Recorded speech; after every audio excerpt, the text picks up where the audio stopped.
연세대학교 양준모입니다. 벼랑 끝 서민과 중산층, 흔들리는 대한민국이란 세미나에서 발표하게 된 것을 영광으로 생각합니다.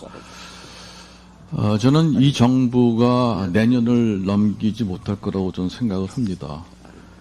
사실은 100일 만에 경제를 망치는 모든 정책을 쏟아부었고 올해 망할 것 같았는데 반도체 산업이 지금 이 정권의 수명을 연장시키고 있습니다.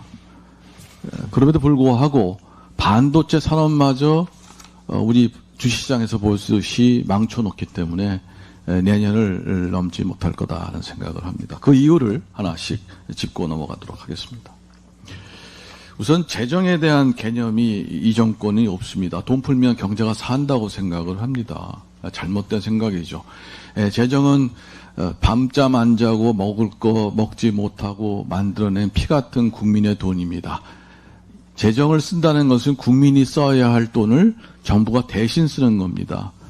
이거 가지고 수요가 늘질 않습니다. 국민이 쓰는 것보다 더 잘 써야 경제가 사는 겁니다. 빚을 내서 쓰면 세금보다 낫다고 생각합니다. 경제학 여러분들 들어보신 분들은 모든 경제학 시험 문제에 리카르도의 동등성 정리가 나옵니다. 세금 걷는 거나 빚을 내는 거나 똑같다라고 하는 것이 경제학의 정리입니다. 국가 채무를 늘리는 것이 미래의 상환 부담을 늘린다라고 생각을 하지만 현재의 국민에게도 부담을 줍니다. 투자가 줄어들고 그리고 이자가 늘고 물가가 늘어서 현재 미래 세대뿐만 아니라 현재 사는 사람도 부담입니다. 지금 돈을 풀어서 경기를 살린다고 하지만 이 정부의 돈 푸는 정책으로 인해서 서민 경제는 망가지고 있습니다. 재정을 늘려서 성공한 국가는 없습니다. 이 정부가 들어서 2026년 1사분기 GDP 디플레이트 상승률이 12.9%였습니다. 40년 이래 최고의 물가 상승률입니다. 이렇게 말을 하다 보니까 어느 신문에서는 GDP 디플레이트는 물가 상승률이 아니다. 이렇게 얘기를 하는 그런 데도 있어요. 이것도 거시경제학 두 번째 장에 보면 물가에 관련 설명 중에서 GDP 디플레이트가 맨 먼저 나옵니다. 우리나라 국내에서 생산한 모든 상품과 용용의 물가지수입니다. 그러면 왜 이렇게 올랐느냐? 반도체 산업의 물가가 올라긴 올랐습니다만 이것이 문제입니다. 생산량이 늘어서 경제가 좋아져야 되는데 단순히 가격만 올랐기 때문에 이것은 경제에 크다는 부담을 줄 수 있다 하는 말씀을 드립니다. 그리고 이러한 사태는 여러 나라에서 경험을 했어요. 베네수엘라는 정권이 바뀐 다음에 정유산업을 외국이 갖고 있던 정유산업을 국유화해서 그거 가지고 국민에게 돈을 퍼준다 이런 정책을 썼습니다. 베네수엘라가 경제가 잘 됐습니까?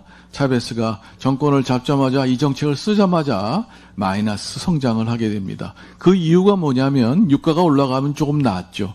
그러나 거기에 투자를 하지 않고 그냥 돈을 썼기 때문에 정유산업이 계속해서 지체하고 정체되고 생산량이 늘지 않고 국민소득이 늘지 않게 됩니다. 이것이 똑같은 현상이 우리나라에도 발생할 수밖에 없다.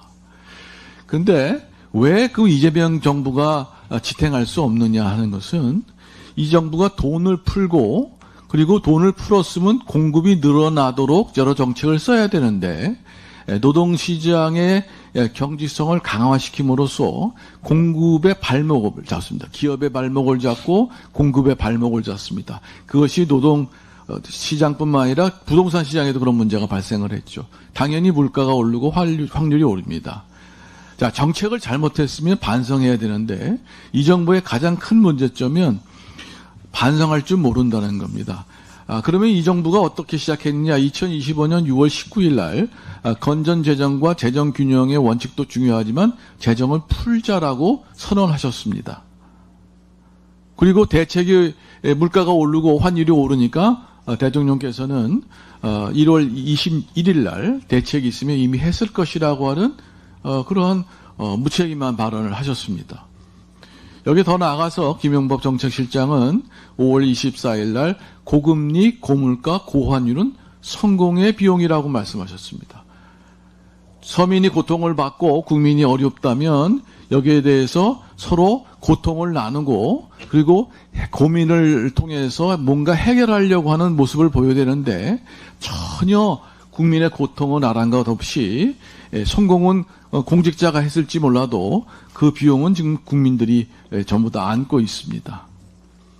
그리고 이재명 대통령께서는 7월 15일 날 시장을 탓하고 계십니다. 결국 이러한 모든 발언과 태도를 봤을 때 국민과 점점 멀어져 가고 있다 이런 말씀을 드리고 국민의 생활이 점점 어려워질 수밖에 없다. 자, 지수로 보십시오. 고통지수를 보시면 문재인 정부가 만든 민생 고통을 이재명 정부가 다시 악화시키고 있습니다. 고통지수가 2017년부터 4.7에서 5.6 계속해서 차라리 코로나가 낫다 하는 정도로 코로나 시대가 제일 낮았습니다. 그러나 바로 6.2, 2022년 8.0까지 엄청난 속도로 고통지수가 올라가는 것을 볼 수가 있었습니다. 다시 이재명 정부 2026년 6월에 6.0으로 고통지수가 다시 올라가고 있습니다. 청년들은 어떠냐? 청년들의 고통지수는 더 심각합니다. 이것이 다 뭐냐면 반도체 가지고 지금 우리가 아치 경제가 잘 나가고 있다고 생각을 합니다만 지금 서민들은 고통 속에 하루하루를 보내고 있습니다. 이 통계표는 한국은행 경제통계 시스템에 나온 국민계정표입니다. 빨간색으로 표시된 전 분야가 지금 빨간색으로 표시되어 있습니다. 역성장을 한 겁니다. 반도체와 증권업을 빼놓고는 거의 모든 산업에서 마이너스 성장을 하고 있다. 이런 말씀을 드립니다. 이것이 이재명 정부의 성적표고 이것은 오롯이 정부 정책의 실패에서 발생한 것이고 그 실패를 반성할 줄은 모르는 오만한 정권이 그 수명을 단축하고 있다는 말씀을 드립니다. 반도체 호황은 좋은 일입니다.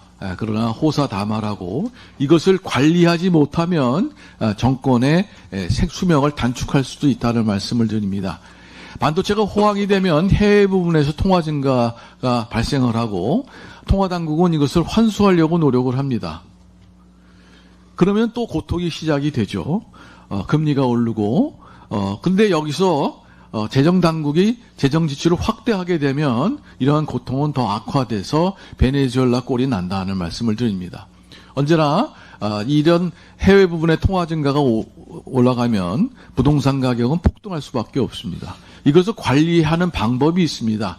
지금 트럼프 정부가 요구하는 해외 투자 부분에서 우리가 조금 해외 부분으로 자금을 내보낼 필요가 있고 그리고 빚을 세수가 지금 GDP 디플레이터가 12.9%나 폭등했기 때문에 세수가 증가할 수밖에 없게 됩니다. 실질적으로 국민의 삶은 나아지는 것이 없지만 세금은 더 지금 증가할 수밖에 없습니다.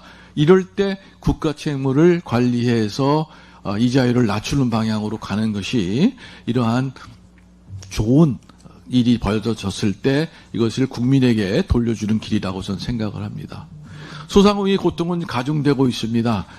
지금 대기업의 일자리가 없어서 고용시장이 공직화돼서 지금 이런 소상공인으로 나서게 됩니다. 자영업을 계속해서 자영업자 수가 늘어나고 있고 소상공인 수가 늘어나고 있고 그렇습니다. 그 실태를 보면 대개 도소매, 부동산업, 숙박업, 건설업, 제조업에 주로 소상공인들이 일을 하고 있습니다만 이 모든 업종이 지금 마이너스 성장을 하고 있습니다. 고통스러울 수밖에 없고요. 도소매에서 조금 늘어나고 있는 그런 부분은 온라인 그러한 시장이기 때문에 소상공인들과는 또 다른 측면에서 지금 도소매업이 증가하고 있다는 말씀을 드리고 제조업도 반도체를 빼고 나면 역선장이기 때문에 소상공인들이 지금 일하고 있는 것은 전부 다 중국한테 뺏기고 그리고 반도체만이 지금 목숨을 이어가고 있는 그런 모습을 보이게 됩니다. 체감 경기를 보시면 이렇게 점선으로 표시한 게 역대적으로 소상공인들 계속해서 이 경기가 악화되고 있다는 것을 보여지고 있는 그래프고요. 이 중소벤처기업부가 발표한 경기동향지수를 보면 지금 6월과 7월의 체감지수가 50%입니다.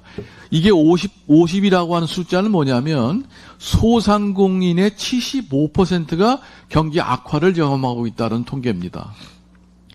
이게 나랍니까? 이럼에도 불구하고 지금 이 정권은 자기가 무엇을 잘못하고 있는지 모르면서 지금 어떻게 보면 국민을 우롱하고 있다. 이 모든 문제가 왜 그러냐면 경쟁 심화를 지금 애로사항으로 얘기하고 있는데 우리나라가 대기업에서 근로하고 있는 근로자 비중이 매우 낮습니다. 이것은 모든 노동시장 규제를 대기업부터 강화해 왔기 때문에 그런 모든 규제로 인해서 대기업의 노동 수요 창출 능력이 떨어지고 이에 따라서 할 수 없이 소상공인으로 계속해서 들어오기 때문에 소상공인들의 경기는 계속해서 악화될 수밖에 없다. 따라서 노동시장의 유연성을 지금 강화하고 그리고 여러 규제를 완화하는 것이 오히려 소상공인들을 구해주는 길이라는 말씀을 드립니다. 음식의 혁신가들의 여러 교훈들이 있습니다. 어떤 분들은 욕을 드시고 또 이것 문제가 플랫폼이 문제가 있다고 그래서 또 규제를 강화하고 그래서 이분들이 어느 텔레비에 나와서 음식업 하지 말라는 말씀들을 하시더라고요. 망하는 길밖에 남지 않았다는 말씀들을 하십니다. 도대체 우리나라가 어디로 가야 될지 그런 답답한 마음이 듭니다. 그래서 이재명 정부의 문제는 양극화를 악화시키는 정책을 계속 쓰고 있습니다. 검수완박이 남의 일이 아닙니다. 이제 민생사법 범죄가 급증할 겁니다.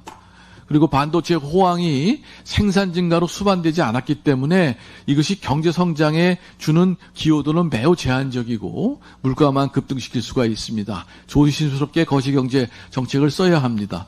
노동시장을 경제화하는 게 근로자를 위한 길이 아니라 소상공인들의 경영 압박을 하고 그 노동자의 일자리를 없애고 있는 그러한 상황을 만들어냅니다. 좌익적 경제 사고가 재앙을 만들어내고 있는 겁니다. 소비가 미덕이다라고 믿고 있어요. 돈을 풀면 경제가 살아난다고 믿고 있습니다. 이것은 90년 전에 케인즈가 일반 이론에서 부정한 얘기입니다. 1920년 마르크시스트들이 만들어낸 이야기지만 1936년에 케인즈가 투자가 경기에서 가장 중요한 관건이기 때문에 투자를 활성화시켜야 된다라고 얘기를 한 겁니다. 분배가 개선되면 경제가 좋아진다고 생각합니다. 분배는 생산 과정에서 이미 발생되는 겁니다. 하는 일을 바꾸지 않으면 분배가 개선되지 않습니다. 이것을 계속해서 재정으로 돈을 풀어서 분배를 교정하려고 하면 하는 일을 바꾸지 않고 분배가 악화되는 일을 계속하면서 재정만 낭비하고 있는 그런 일이 벌어져서 경제는 악화됩니다. 고용 규제를 강화하면 근로자 후생이 강화된다고 증가한다고 믿습니다만 오히려 반대입니다. 일조량가 줄어서 근로자의 후생은 악화됩니다. 재정 지출의 명암을 구별하지 못하고 국가 채무 증가가 경제 성장을 저해한다는 그러한 여러 가지 연구 논문을 무시하면서 마중물 이야기만 반복하는 것은 그런 문제가 있다. 그런 문제가 생긴 이유는 여기 보시면 이재명 정부의 모든 관료들이 지역적으로 편중되어 있고 그리고 이상하게 범죄를 저지른 비율이 높아요.